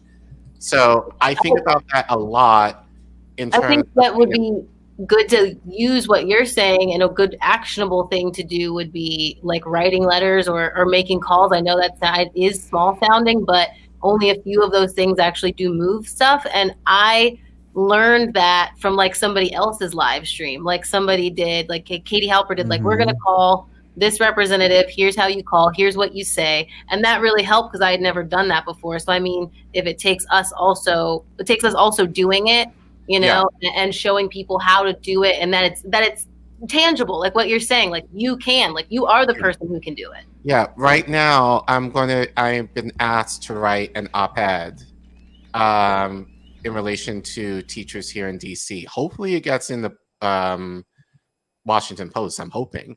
But that's, my way of kind of that's my version of direct action. Like I go to state board meetings every once in a while. I have to write testimonies and basically light up, the board members there, basically like, this is what is happening on the ground for teachers here. You need to do something. Now it's an advisory group, so they really can't do much, but at least they're hearing my grievances. So like, I think understanding what is available, I think, again, going back to the local level, knowing what is available for you to do or what you're able to participate in, and whatever you can, find a way to kind of make your voice heard in that arena. And it doesn't have to be much if at minimum it is, like a town hall. More often than not, they record them. So like you can watch them especially now, like post-COVID, like they're having a lot of these virtually now. So like if you're not able to necessarily attend, and again, I know it depends on the city and town you're in, but usually you're able to find minutes of what they're talking about somewhere online or in the paper or something like that. So I think at minimum, just being aware. And I think ultimately, really that's the essence of, I think what we're talking about is the fact that we need to help people be aware of the powers that be that are trying to basically decimate us, but also having the awareness of the power that we have and what we're capable of doing if we know what to do. And I think that's kind of where our role is in independent media, is to, and I think going to you, Courtney, yeah, we should have fun with it, be entertaining about it, whatever we need to do to ensure that people are like, oh, I never thought of this before, or using that as a way to teach people like what is possible. Because again, I don't think it's necessarily happening in our schools. And I think as a result of that, it's just kind of like, we're not politically aware of what we're capable of, especially in this country. Whereas I feel like in Europe, like that's not necessarily the case. Like I feel like generally in Europe, they're a lot more on it, and as a result, that's why you're seeing all these strikes and actions over there compared to what is happening here. There was something mentioned. I was just looking this up because I forgot who said it, but apparently it was Robin that was telling us something about the Declaration of Independence. Said we can use the Declaration of the Independence. Wait a minute. use the Declaration of Independence to alter and abolish the government. Mm-hmm. Robin brought this up, so that's something I would need to go look at, or maybe I need to ask her again when she comes on. But she said a lot of people don't realize that the Declaration of Independence itself, you can use that to actually alter the government. So that's another thing that could be looked at. Mm-hmm. Well, I mean, what you're talking about, Collin, and I don't disagree with any of that. I mean, there's this question of, I mean, the schools are generally under attack, public schooling. And so if you look at, why is that happening? I like to try to take a step back and look at the fundamentals and look at like interests. There's this question of, there's this top 0.1%. I draw the line at like $100 million, right? You got that class of this very small number of people who have enormous wealth and enormous power. And there's, the rest of us, or that's the 99% or the 99.9. And their interests, these top 1%, is very different from our interests. And so we have the whole political system right now is just operating in the interest of that top 1%. It's corrupt. They're bought. And what I feel like if we're not doing something about that, if we're not looking at the core of that, then we're going to be crushed. I mean, that's what's happening now. Is this system is crushing us. And if I like to go back, to this to the chart of the feudalism and this kind of, let me bring this up, in this control, right? I have to hop out of here, y'all. I wanted to say it. No worries. Do you have any closing comments? It's my time too. This is a good brainstorming session to kind of like, get the juices flowing of what we can do and what like we're working towards. So I'm glad this is like a good place to start. So thanks for having us come together. I'm sorry I have to hop out of here, but That's fine. Bye, see Courtney. you later. Good to talk to you all. Bye, ladies. That's my time too, guys. Love you. Bye. Thanks for participating. Thanks. And we'll see about if we're doing more of these.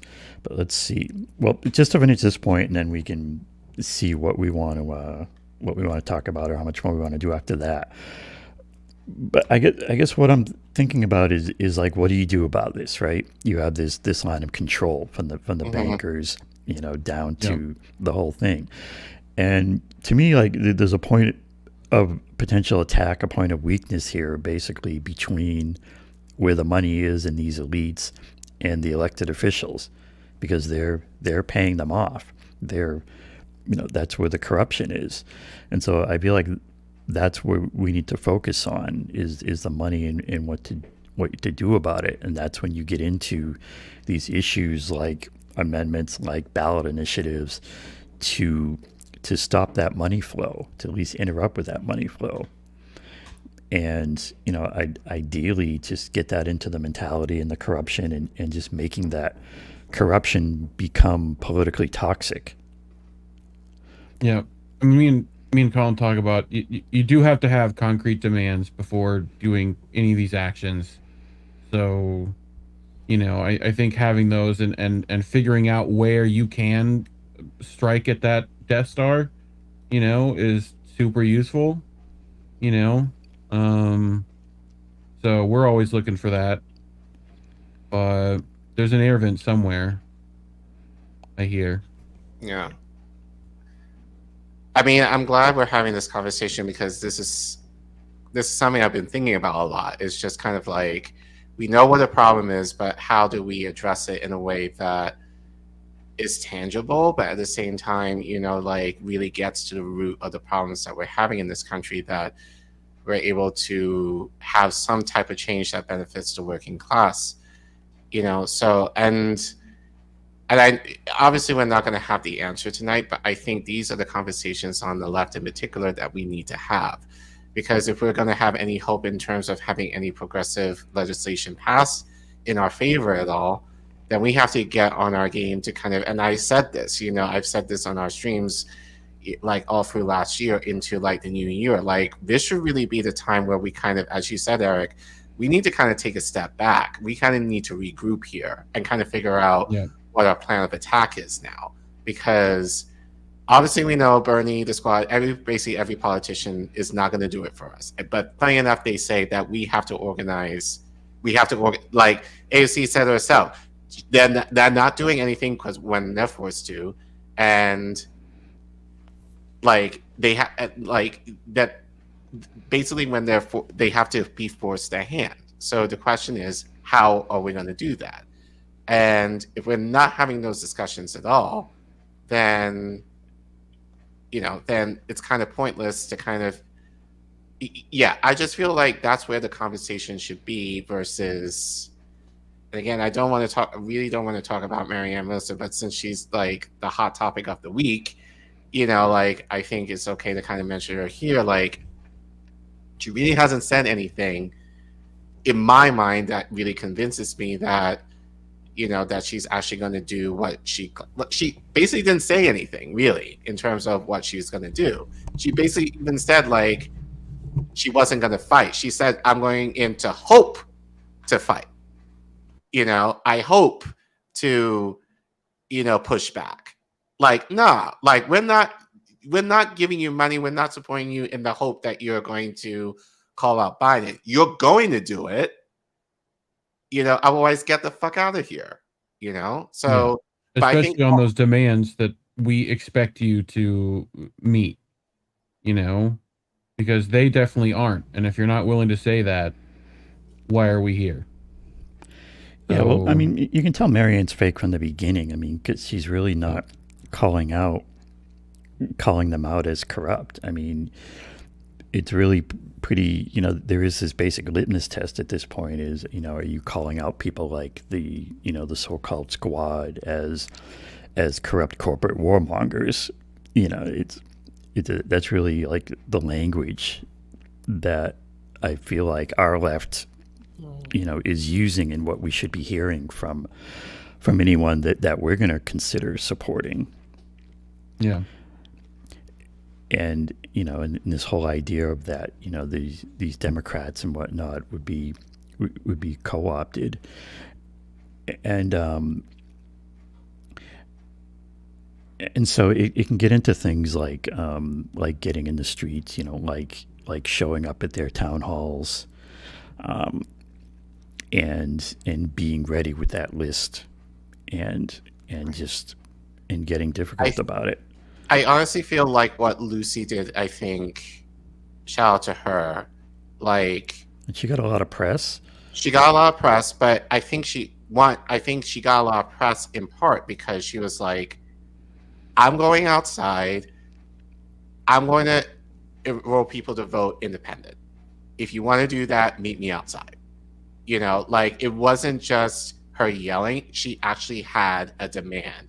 Like she actually said, I'm going to be outside.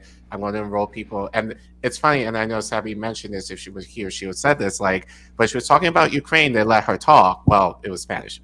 But the moment she started talking about anything as far as independent party, that's when, no, you gotta go, So I think even in this, it's like, whatever you do or whatever you work on, especially when you have that access to a politician locally or whatever, you got to kind of say, this is what you need to do.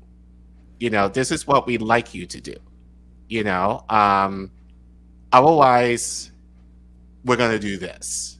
And I think if we're able to do that on the local level in terms of our direct politicians, then I think it'll be a lot easier to kind of call that out for our politicians in higher office.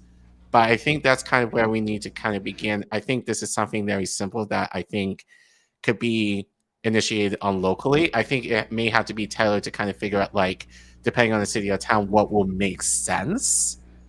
But bring that to local politicians as far as, kind of practice, I would say, in terms of having your demands met in terms of what you have the most influence in, and then going from there, if that makes any sense.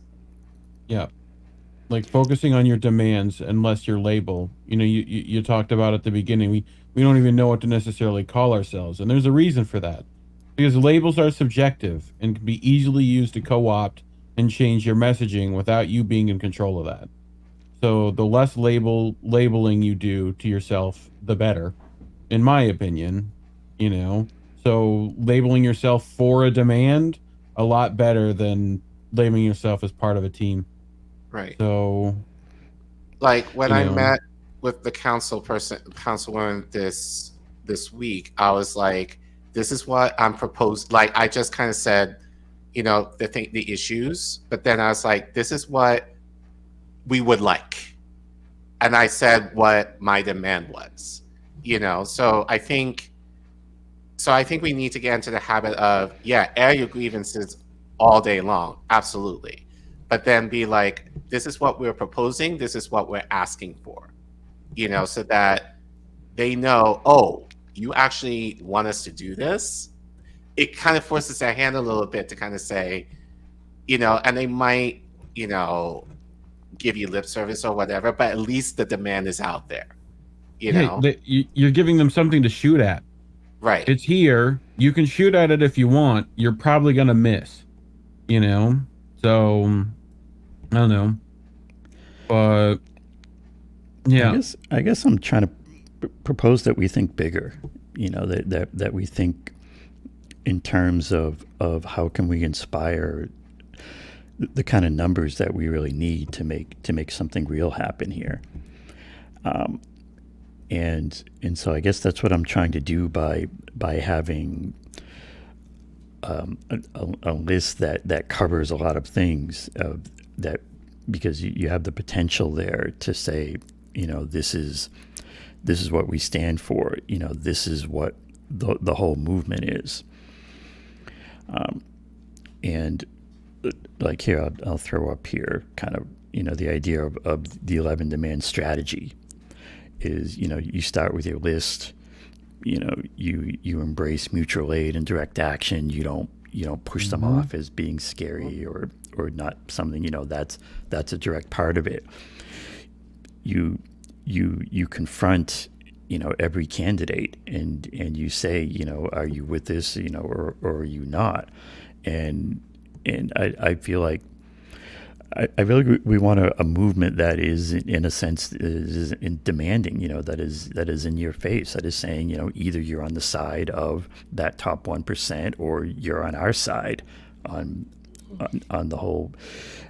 And then, you know, when you're talking about Democrats and Republicans or whatnot, you know, it's, I think most of us have reached the point where, you know, we're not supporting any Democrats or Republicans, and I feel like we need to kind of codify that in a movement, in this concept of they're not on our side. And how do we know they're not on our side? How do we not believe them when they're gaslighting us? Well, here's our list of demands, and they don't even come close. You know, so we're, you know, providing them, you know, no votes, no money, no praise, no nothing, even when they do throw us crumbs. And, you know, when it comes to third parties, you know, we're supporting them. If I were to go back, I think a lot of people know me in the space now for being the what about the 10% guy at the Capitol 2 years ago. If I were to go back and replay that, if I were to use your demands, you know, the push for, you know, where do you stand on rent forgiveness or anything in terms of the moratorium back then? Like asking AOC, because, you know, like Franco and I had her attention. So being able to say, so instead of asking her, like I asked her, you know, like, what are you guys gonna do when she talked about organizing? Asking her, you know, this is what we want. This is what we expect from you to do, you know, which you claim that you care about. We demand da da da da da da da, and at minimum force her hand to say something, you know, because like I said, for that action for both of us, that went viral, you know, for us, and so like, but I think also like I thought about this today, you know, like. Well, I think in talking with Lucy about this, like, wow, I think that's good, you know, like being able to do that. I truly think the spark would be, it's one thing if it's on Twitter where people might talk about it for a few moments and then they forget about it and move on to the next thing. It's another thing, like, if it ends up going viral to the point of mainstream media being forced to cover it. That's a whole different beast altogether. Like, and I think that's where, I think right now that should be kind of a target. Like, it has to be so outrageous and so over the top. Like, I like George Floyd level, like, like issue that mainstream media will be forced to cover it, because we can do all we can in independent media and we can cover it for like a week or so and then it just moves on. But I think it's another when, if you have MSNBC, Fox News, all these big channels in traditional media being able to cover like a viral moment, like kind of that I described, that, you know, You it'll have be more demands on media too in this, right? right. Pretty sure. That's always a good move. Making sure there's not only 7 people that can own media. It's probably part of your censorship stuff, I imagine. I kind of hit it on. I mean, there's talking about, you know, I put it under democratize the enterprise, but in general, there's the whole idea of breaking up monopolies and large corporations. Yeah. You know, even just in enforcing antitrust laws would be a good start. But I'll make note of that as far as media. You know, that if there's a place in this to put that directly. You know, we got rid of a lot of Honestly, those. you know what? I'll make this demand, like, especially if it's a politician, you're willing to go in where necessary. You're willing to go in independent media to talk about your issues or whatever. You know, because.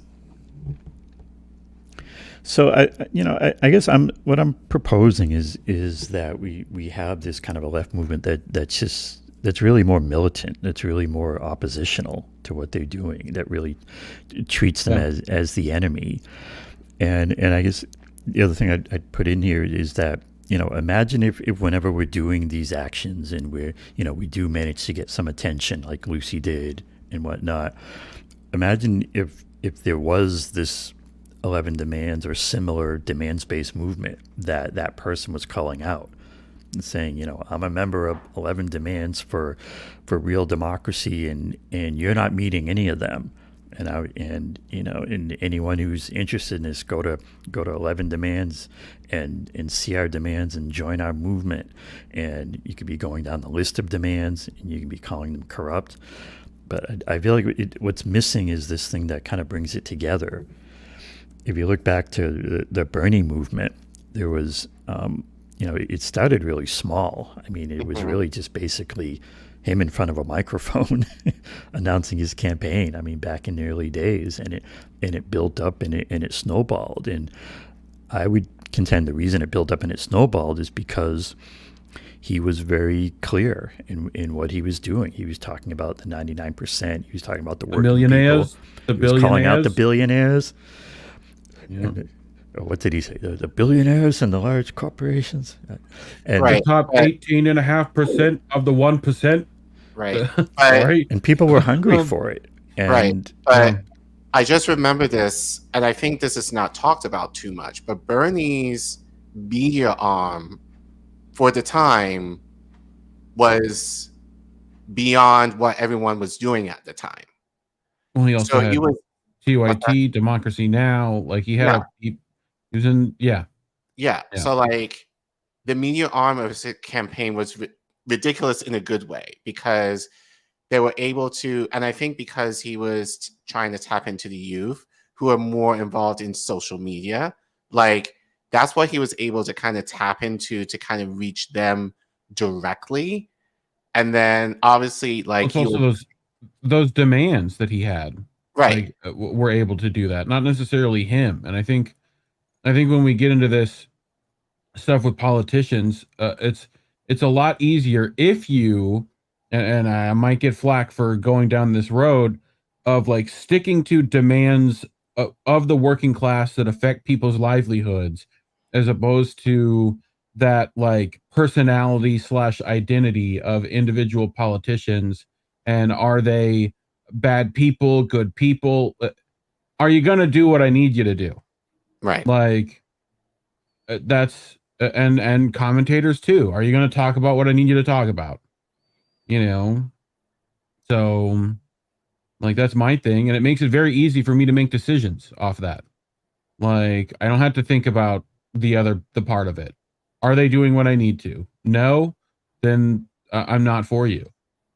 Like so, but yeah, no, I agree with most of this. So I'm down. So you're muted, Eric. Thank you. I finally made that mistake tonight. Yeah, it happens to all of us. It's we clearly have a democracy that's broken, and so that I feel like there's also this core concept of going from a democracy of dollars to a democracy of real people, of the old one person one vote. And I guess I feel like we don't talk about that enough either. All right, well, as we're getting probably towards wrapping up, let's see, unless any place you guys want to take this is fine too. Mastermind Hour said, do you have a nice PDF people can download? I will work on that, Mr. Mastermind Roman. And graphics to share and memes to put out and all that jazz. Another guy reached out to me. He said he's a web developer. And he was down with the whole thing because obviously, I mean, I think as you can tell, looking at the site that I've created, I am not a web developer. No. Basically, this site is very Spartan. It's basically just a place to put these things as documents. But that's definitely, and I am noting your idea, Reef, too, about media. That whole concept of media ownership, because of course that is crucial. No, I think that is very important, and I think that's what Bernie did essentially. And I think as I said, it built up and it snowballed, right? Yeah, but because he seized. We talk about especially if on a Marxist view, like seize the means of production. I think about that a lot in terms of like, for me, especially as a teacher, like how can teachers seize the means of production, like in terms of our industry? I think in independent media, especially, that's what we need to do: seize the control of the narrative. Speaking of media and web devs, free and open internet also part of that, right? We might have to include something in there with that too. So if you're able to say anything that you can uninterrupted without corporate influence, what would you say? That's kind of the goal of what we need. I think that ultimately that's really why many of us came into independent media and now is being censored as all hell. Like there are certain things that we can't talk about, and now we're trying to get on alternate channels in order to really share in the fullness of what we want to kind of speak on. But once you control the narrative, then you're able to say what you want, how you want to say it, and gather and that's the organization tool that I think people often don't talk about, which I think that's why it's kind of frustrating, for me, that these are the issues. And just I really appreciate you having us on, Eric, to kind of talk about this. But these are the conversations that we should be having more frequently, among ourselves on the left. And the fact that we can't even get together, like as a collective to have this discussion, especially since collectively we have a wide reach, is really sad that we can't do that right now. But now there's glass half empty and there's glass half full. I think there's a lot of reason for hope, and there's a lot of good stuff happening.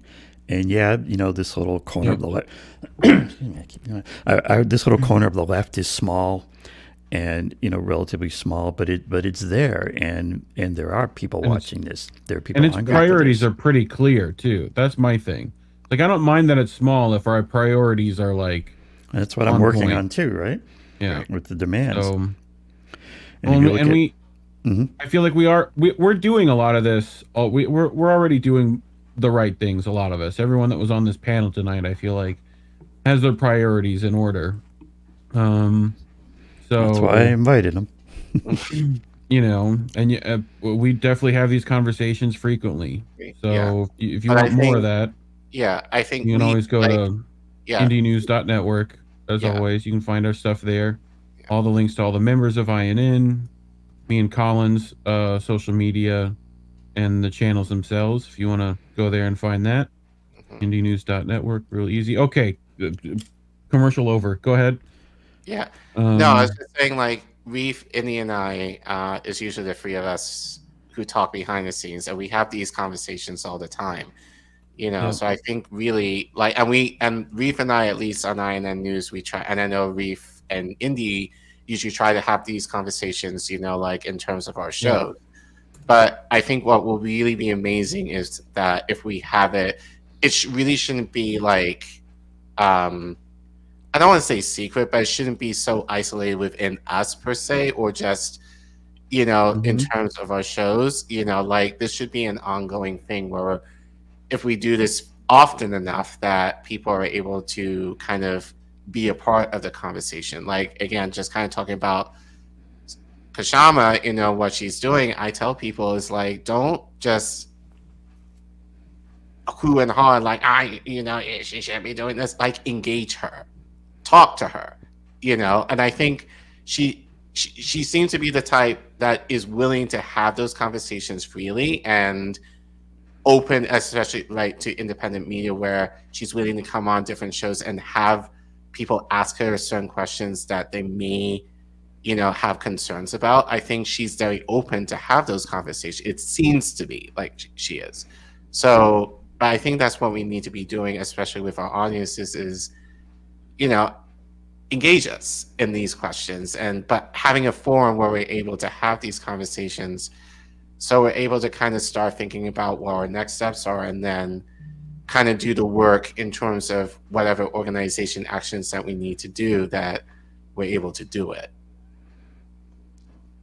And the other thing I would push on is just to be thinking bigger, to be thinking of how can we really win this thing, right? Because I really agree, we have to. I mean, it's, they're crushing us, and they're going to crush us more and more. Yeah. So from the top down. I do a lot of fight sports stuff, so a lot of my references end up back there, where the guy in the corner will tell someone, go first, right? Take that initiative, even if you're getting your butt whooped, right? You gotta go now. You gotta do the stuff now. You gotta think about how you're gonna win now. Like, that's the thing. You can't wait for someone else to help you out. You can't wait for it to get better. Like, it's just you kind of gotta do stuff. So, but yeah, I agree. So the Oracle at Delphi, who's Noel, who we see on, we hear on Collin a lot, saying it's not so much what Shama is doing, but what she and Socialist Alternative have done. Exactly, yes. We need to understand exactly how that model works. Yeah. So, and I say this on stream quite frequently. Like, I feel like often enough we try and reinvent the wheel and try to be novel in our approach in terms of how to organize and all that kind of stuff. And it's like, we have people in the past that have done this, and we're very fortunate that we have their videos on YouTube. That's why I fortunately got Reef to Kwame quite a bit, because like they're there. It's not like like if you're not a reader, you can go on YouTube, and find what they say, and kind of glean from the people who came before us that actually did the work, so I think it's really a matter of just trying to figure out what their practices were and remixing it to a modern day, activism type model that, that will work in terms of having people feel energized and willing to invest correctly in terms of having a movement that is really for the working class. And so, but that's hard work and no one wants to do it. I think that's the problem. But I think, but we need to do it, like, if we want the change that we want to see. So, and I think this is kind of why, for me, like, I want to learn more. Like, I want to read more in terms of like, our ancestors who have paved the way for us, and what actions have they done, and what examples have they left us that we can kind of possibly impart in terms of like something what you're saying tonight in terms of 11 events of like what can be done realistically that makes sense for us in our modern age. Yeah, I mean, we need to, be clear of what we're asking for, and like I said, not just be calling out the problems, but also calling out the solutions, calling out the next steps. Even if that calling out consists of saying, we need to be fixing the money, fixing these things and getting out into the streets, and we're not doing it. And that's why nothing's happening. I mean, even if it takes that kind of form, at least you're calling out actions. At least we're saying this is what's not happening. So I guess if there's one message that maybe I try to put out tonight, is just to be, for us as our little left movement, to be working on at least that. Yep. We can hit a few more chats before we go out here. Deborah said, I think Shama Sawant is a good faith person. I just think people have been burnt, no pun intended, multiple times in the last several years. Yeah. And what that made me think of is like that thing with people getting burned and whatnot. That's, I mean, it's not, I don't know if I want to say it's not by accident, but it's kind of, it's part of the system. Getting us discouraged, getting us demoralized, getting us not seeing the potentials is part of it. What people are actually able to do to help. I think you, even if for the audience at home, I know a lot of you have a gaming PC. Just having that alone, you could do a lot. If you're, I saw some web devs. I saw people who are good with art. Like, all of those are useful. Get in touch with us at Ginnity News on Twitter. If you feel like you can help at all in any of these things, feel free to reach out. We're more than willing to have more hands on deck. Yeah. So, and Betsy chimed in here a while back saying, about these Democrats, can we demand that they leave the Democratic Party? Even if a Dem actually agreed to the demands, they would never do them from within the party.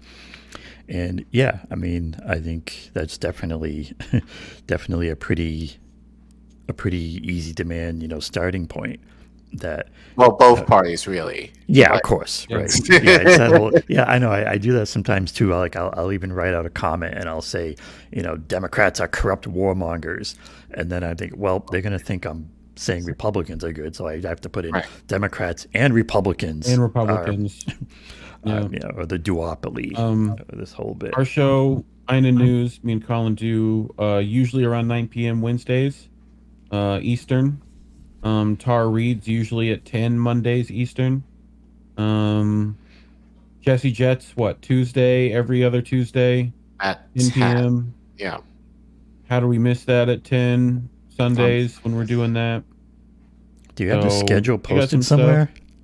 Oh, we got to make a Yeah. graphic for it. Yeah. Give us a URL, man. I mean, we had Yeah, the other URL. Google with the link Calendar to tree. sign up for. But yes, if you go to our link tree, which is at indienews.network, you should see links to all the individual channels. Robert Durden, Tar Reed, Care Bear's got his Kamano Maquano. I don't know. I'm surprised I say that right. But I've got my show. Hopefully I'll get Reef After Dark started soon. Again. But yeah, check out indienews.network. We're on YouTube. We're out there. If you want to find us, we're there. Anything else you want to add, Collin? Did I miss Cory, anything? you can feel free to jump in if you have anything, or if not, that's fine too. And Yeah, it was great to definitely hear everything. I'm very introverted. I've never done a panel before. It's not something I'm super comfortable with. So sorry It's for a being dance. quiet. You gotta Yeah. like jump in at the right time and then realize you're doing that too much. It's real fun. well, just Yeah. tell us what you think of the demands. Yeah, I just definitely want to see us get aligned behind the demands. And like I said, it's not the space that I'm necessarily the best in, but it's been really fun hearing the conversation. Yeah. All right, we were going to hear from Collin. Anything to wrap up? I mean, I have nothing else to say other than let's continue having these conversations and work in good faith that ultimately this is for the benefit of each other as well as our audiences and the people that we care about, that, you know, ultimately this is what this is for. So let's have that mentality as we begin this process of trying to figure out what we should be doing next. Yeah. Cool. Anything else? We'll see what Noel posted here. And here's something to really think about. As the masses organize within class, so will the elite in a more deliberative way than they do now. Yeah. All right. Yeah, I mean, there's lots to talk about. We could do a whole thing on, like we were talking about media and internet. Yep. There's that whole issue. There's the deplatforming. I mean, we could talk for, a whole thing about like common carrier style rules and things like that. So, Yep. so yeah, let's figure out how to have some more conversations and do that. And I'll wrap up with saying, of course, you can always catch Sabby, and I'm always hanging around there. And Sabby's show, the place to look for the demands and all that stuff is 11demands.org. Easy to remember, and that's a whole other thing, is to try to make this stuff easy to find and easy to remember. All right, but I think on that we'll wrap. Thanks, guys. Thanks for everyone. Thank for you. watching. Hit the like, the Bye. subscribe, and we'll catch you Bye. soon. Have a great time. Bye-bye. Soundboard. All right.